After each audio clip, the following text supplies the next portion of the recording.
Bonjour à tous, c'est Wormhole Surfer du forum Run4Games. Je suis accompagné de Mousse et Reda. Salut. Et aujourd'hui, on va vous parler des accès sur R&D. Comment limiter la chance pour accéder aux bonnes cartes au bon moment et que choisir entre les différentes cartes qu'on va vous proposer.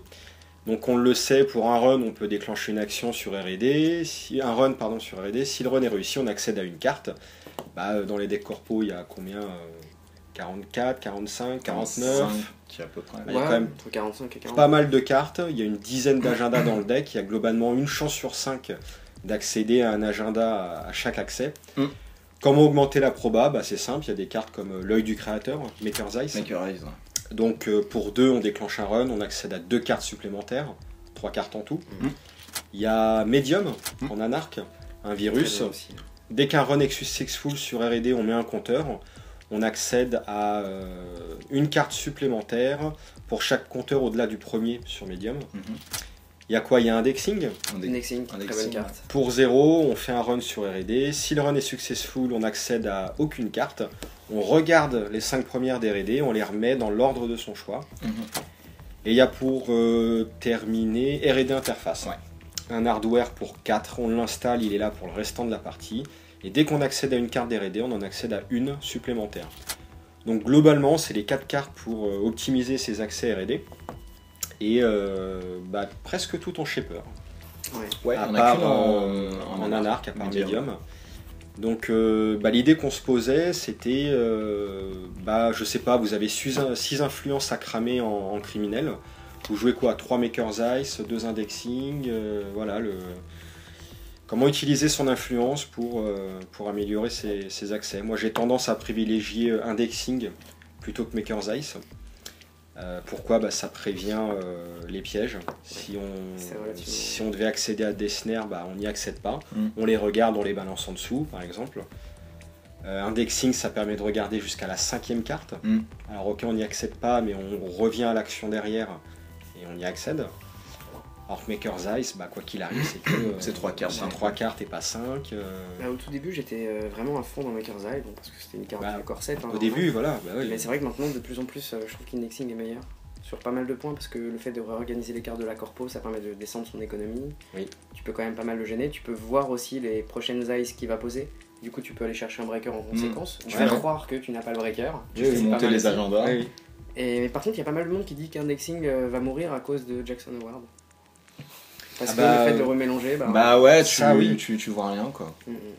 Alors ça, je suis d'accord. Le truc c'est de faire indexing en deuxième action de run, de voir ce qui t'attend, et ensuite en 3-4, en te disant que c'est pas un Jackson Ward qui est posé loin dans le remote, tu vois. Mais du coup, effectivement, il faut la placer à un certain moment. Tu vas faire ça en fin de tour de runner pour mettre les agendas pour les prochains tours et espérer que ce soit pas shufflé, quoi. C'est vrai qu'Howard il contre. C'est vrai que ça contre. J'avais pas pensé à ça tout de suite. Même un Maker's Eyes, tout con. Attends avant de venir, je vais shuffle. Ouais, mais si derrière t'as pas fait indexing, la corpo a pas de raison de cramer un Howard sur un Maker's Eyes, a priori quoi. Normalement, ça se crame partout, sur un médium, sur plein de trucs. Si, il peut faire ça pour remettre des cartes et diluer en fait tes champs. Voilà, c'est ça. Pour diluer, oui. Remettre les snares. Tiens, tu vas tomber sur des trucs. Regarde. T'as déjà vu. Mais pour le moi je me suis fait un Andromeda là, full run event, etc. Et j'avais je sais plus combien d'influx. Et je me suis tâté concrètement 3 Maker's Eyes ou un R&D interface plus un indexing et un Steamhack, bref. Donc j'ai choisi la solution R&D interface et indexing parce qu'un R&D interface ça reste tout le temps sur table. Voilà, c'est 2 quoi qu'il arrive. Donc c'est comme si tu avais un mini Maker's Eyes en permanence. Si tu peux en caler 2, c'est pareil. T'as un Maker's Eye intégré. Le truc c'est qu'après il faut faire gaffe contre quel corpo tu fais ça. Quand Jin Teki, tu vas un peu pleurer. C'est pour ça tu mixes les deux, tu joues un indexing que tu peux récupérer avec Same Old Thing. C'est toujours la même chanson en français. C'est la même. Donc c'est compliqué. L'interface c'est bien, il n'y a pas à dire. Je pense que c'est une des meilleures cartes qui s'est sortie. L'interface c'est cool, mais contre Jin Teki tu vas y penser à 2 fois quand tu vas la poser en fait. C'est la seule faction en fait où tu vas dire. Ou alors tu regardes si le gars a déjà scoré des faits à l'AI, tu fais ok. Ouais, mais on les score rarement. Les snares, après il y a toujours pareil, Jackson qui remet les snares, donc c'est toujours le même souci. Ah non, c'est problématique. Donc t'es obligé de jouer un Deus Ex ou un truc comme ça pour t'en sortir. Ouais. Effectivement. Mais c'est bien parce que tu vois, indexing ça contre un préco en Jinteki ou alors hors fraction. C'est pas faux. Mais du coup, si tu joues un Deus Ex, c'est un influx. C'est un influx. Ouais. Un influx plus 2 pour arrêt d'interface, t'es à 3, ça fait un indexing. Ouais. Tu gagnes un slot à utiliser un indexing du coup. C'est pas faux, effectivement. Ouais, mais tu vois, le Deus il reste et il permet aussi. Enfin, c'est con, mais un Deus Ex ça casse une AP. Tu peux passer une AP, ouais. Tu peux passer un gros Heimdall, enfin, t'es content, quoi, tu vois. C'est bête, mais. Ouais, ça peut te faire gagner aussi. Il y a le MU, mais de toute façon, le Netrunner, on le sait, c'est un jeu où autant le deck building, c'est pas ce qui fait la victoire. Parce qu'on sait que la maîtrise du joueur c'est important. Tu joues ton Patrick mais en tout cas, quand on veut deck builder comme il faut, c'est énorme les possibilités qu'il y a. C'est vrai que Medium on le voit plus beaucoup en dehors d'Anarch. Ouais, du coup, il a carrément été supplanté. Maintenant qu'il y a l'interface, tu te dis ouais, ok, alors non seulement il faut que je prenne un slot pour caler un virus, donc ça va me prendre un MU. Il faut que je revienne plusieurs fois, il faut que le gars purge pas. Mais c'est bien Medium parce que du coup ça te laisse la problématique, tu sais, à la corpo de dire voilà. Si tu veux trasher. Tu veux un dilemme. Ouais. Ça lui squeeze un tour. Vas-y, purge, tu passes un tour, c'est pas grave. Moi je refais un indexing derrière. C'est pas mal. Non, c'est. C'est le deck monorun qui jouait 3 médiums, je crois. Gros truc, ouais. Donc, effectivement, on parle que d'un médium, mais si t'en as 3 sur la table, c'est la fête. C'est la fête. C'est la fête. Mais tu vois, pour le même prix, tu peux juste poser une interface et quasiment, ça prend pas de MU, c'est difficilement destructible, tu vois. C'est ça. Tu vas pas te manger sur une roto. Disons que médium, quand tu joues Demolition Run, c'est grave, c'est la fête. Si t'as 10 cartes à regarder, ça dépend de ta faction aussi, quoi. C'est sûr que les anarches ont tendance à privilégier Medium parce que c'est gratos en influx. Shaper plus arrêt d'interface, c'est plus pour criminels où là il y a peut-être un petit dilemme. Les criminels ils ont pas de MU, donc déjà ils auront tendance à privilégier les hardware. Et donc je sais pas comment vous utilisez votre influence pour optimiser l'accès à R&D. Donc, vous l'utilisez pas, parce que moi concrètement j'ai pas de Makerize ni d'indexing. Tu vois, le problème c'est que tu te prives d'un truc quand tu fais ça, parce que si tu mets rien pour attaquer R&D, il y a un endroit où les agendas ils sont.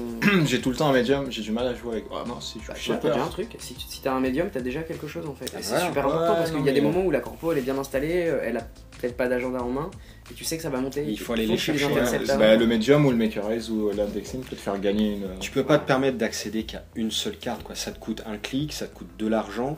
Derrière, t'accèdes à une ice, t'es content, t'as cramé toutes tes réserves de thunes pour accéder à l'ice. Je pense que tu rentabilises ton run et du coup, si t'arrives à locker entre guillemets la corpo en accédant à plus d'une carte, la corpo, tu l'as niqué, c'est fini. Mais je pense que c'est pas vraiment synonyme de tu peux pas te prendre qu'une carte par RD. Si t'arrives à bien chercher dans les remotes et HQ. Je t'en fous un peu, quoi, c'est pas. Oui, mais là, tu sais, si tu passes comme dans du beurre, machin. Non, c'est pas évident parce que t'as aussi des fastades qui vont piocher les trucs et les explorer. C'est ça.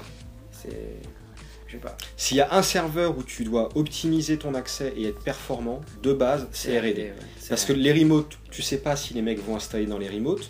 Dans la main, faut partir du principe qu'il y en a plus.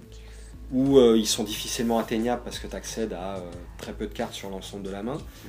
Donc l'endroit de base où il faut se concentrer, je pense que c'est quand même R&D, quoi. C'est le premier central où il faut. Enfin, je sais pas, ça c'est ma façon de jouer aussi. Mais du coup, quand un mec joue avec 20 cartes, tu fais comment ? Parce que... Oui.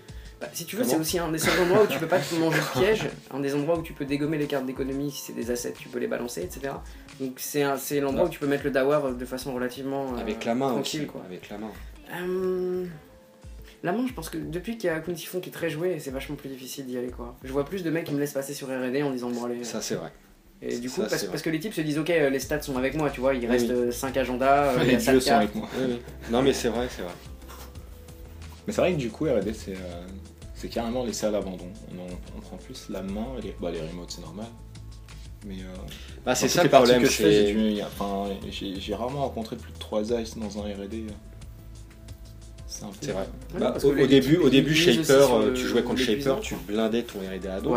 Maintenant, comme tu sais qu'il y a Kun Sifon qui joue en Shaper, tu blindes la main et du coup, t'es obligé de protéger presque les trois centraux de manière optimale et c'est juste pas possible en fait. Obligé, il y en a un qui est défavorisé. Enfin, les 3 centraux là, les archives, tu t'en fous un peu vu que maintenant t'as Howard, tu dis finalement s'il y a des trucs trashés, c'est pas grave. Bah, c'est toujours pour Snake Door bêta quoi, principalement. Ouais, pour éviter, ouais. Snake Door, un minimum. C'est vrai que pour Noise et compagnie, maintenant c'est fini, mais. Mais ce serait pas mal d'avoir l'avis effectivement des gens qui nous regardent. Est-ce Ouais. que eux pensent que tu peux jouer, faire un deck concrètement qui gagne et qui est bien, sans aucun accès à R&D optimisé en fait, ou est-ce que tu penses que c'est indispensable? Et ça rejoint un débat qu'on avait eu sur le forum, où il y avait eu Pyjam qui avait beaucoup participé dessus, où peut-on gagner sans la chance, ou je sais plus de quoi on avait parlé, Oui, mais j'ai ça jouait vu sur ça, la chance ouais. dans Netrunner.